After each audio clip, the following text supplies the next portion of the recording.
cerita tentang kehebatan ayat ini. Ayat firman Allah semua hebat belaka.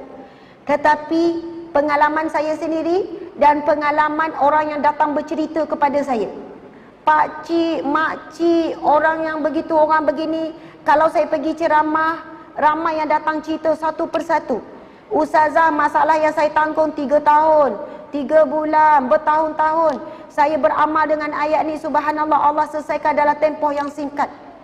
Ada seorang makcik jumpa saya, ustazah, telinga saya sakit berdengung, dah jumpa doktor macam-macam. Alhamdulillah, lebih kurang seminggu beramal, yakin betul dengan ayat ni, Allah bagi sembuh. Seorang pakcik jumpa saya menangis-nangis, orang tua umur 60 lebih. Ustazah menangis-nangis, saya kata, kenapa pakcik? Ustazah, tolonglah sebarkan ayat tersebut. Pakcik alami masalah sekian-sekian, alhamdulillah 3 minggu masalah selesai. Ustazah, pakcik kerja jadi driver, bawa driver lah, bawa van ke macam tu lah. Pakcik tak reti sangat tengok waste, pakcik selalu sesat. Nak pergi situ, gini-gini, orang tua, kerja driver, lori ke apa, wallahualam, selalu sesat. Tetapi pakcik hari-hari pagi-pagi pakcik akan baca doa tu. Wa ufawwidu amri ilallah. Daku menyerahkan urusanku kepada Allah. Innallaha basirun bil ibad. Sesungguhnya Allah Maha melihat keadaan hamba-Nya. Setiap kali pakcik sekarang ni sesat je ustazah, wallahualam, entah datang daripada, ada je orang datang tunjuk jalan. Pakcik berhenti tepi jalan, adalah motor. Pakcik nak pergi mana? Nak pergi sini. Amai saya tunjuk. Pakcik ikut je.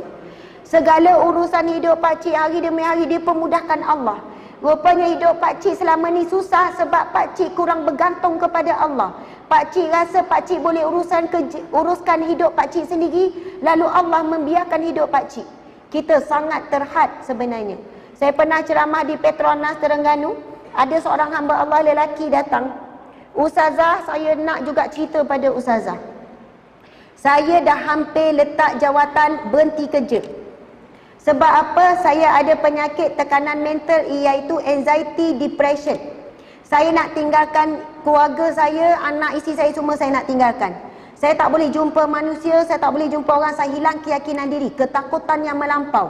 Saya rasa saya nak menyendiri. Saya dah pergi jumpa pakar sakit jiwa. Saya jumpa ustaz itu, ustaz ni, saya makan ubat untuk tekanan mental dan sebagainya. Walaupun orang kata anxiety ataupun depression bukan tidak terlibat tentang iman. Ini hari ni orang kata tak terlibat dengan keimanan. Ia adalah semata-mata penyakit jiwa. Perasa atau tidak, pernyataan ini cuba memisahkan.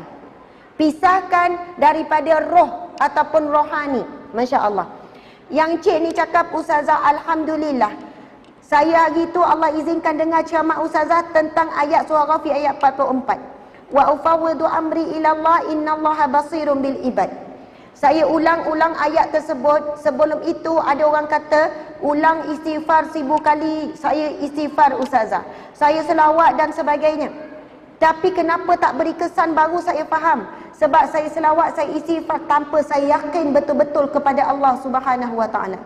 Tapi bila saya ulang-ulang ayat tu, dan ustazah pesan supaya baca dengan maksud, dan baca bukan jumlah yang banyak, yang penting serah bulat-bulat kepada Allah. Bila saya baca wa ufawwidu amri ilallah, daku menyerahkan urusanku, kesakitanku, masalahku kepada Allah. Innallaha basirun bil ibad. Sesungguhnya Allah Maha melihat keadaan hamba-Nya. Bila saya ulang-ulang ustazah, masuk ke dalam hati saya. Doktor pakar sakit jiwa, dia cuba rawat saya, tapi dia tak tahu bagaimana sakitnya saya. Saya terangkan, dia memang faham, tetapi dia tak boleh rasa apa saya rasa. Isteri saya menangis tengok saya sakit, tetapi isteri saya tak faham bagaimana saya sakit. Tak tahu nak cerita bagaimana perasaan saya. Tapi bila saya sebut innallaha basirun bil ibad, sesungguhnya Allah Maha melihat keadaan hamba-Nya, ketika itu saya boleh rasakan Allah sangat memahami saya. Tuan-tuan, puan-puan sekalian, sakit, sedih, sempit yang kita rasa dalam hati kita, Allah exactly boleh rasa, boleh tahu, boleh faham apa yang kita rasa. Sebab rasa itu sendiri juga adalah makhluk Allah Subhanahu Wa Taala, yang Allah berikan sifat rasa itu dalam diri kita. Bila kita sebut innallaha basirun bil ibad, Allah Maha melihat, Manusia boleh lihat kita sakit, doktor boleh bagi ubat untuk kurangkan kita sakit, tapi doktor tak boleh rasa sakit yang kita alami. Tapi Allah betul-betul boleh rasa. Allah betul-betul maha mengetahui. Bukan Allah rasa, tapi Allah mengetahui bagaimana sakit kita. Jadi ayat itu sebenarnya ia membantu kita tawakal penuh kepada Allah Subhanahu Wa Taala.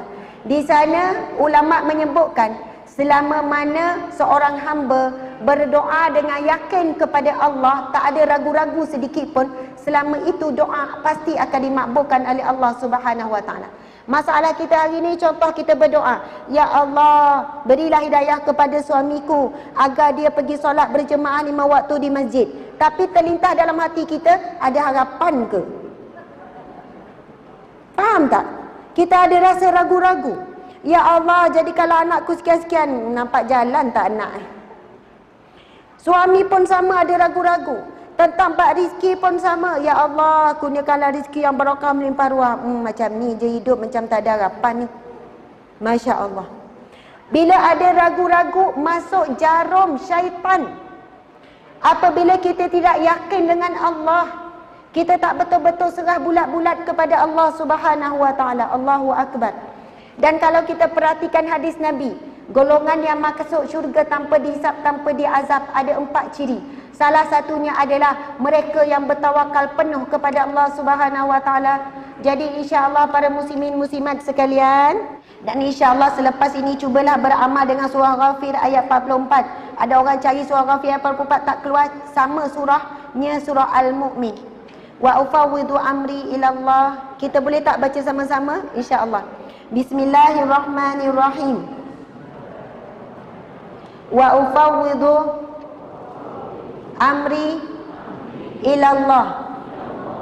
Innallaha basirun bil ibad. Sadaqallahul azim.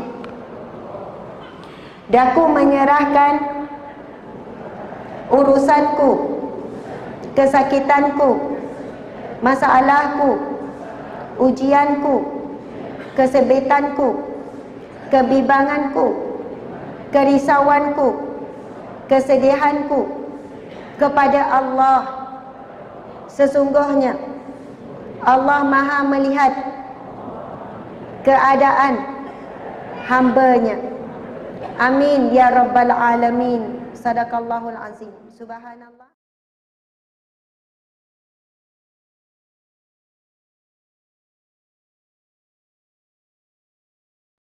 أعوذ بالله من الشيطان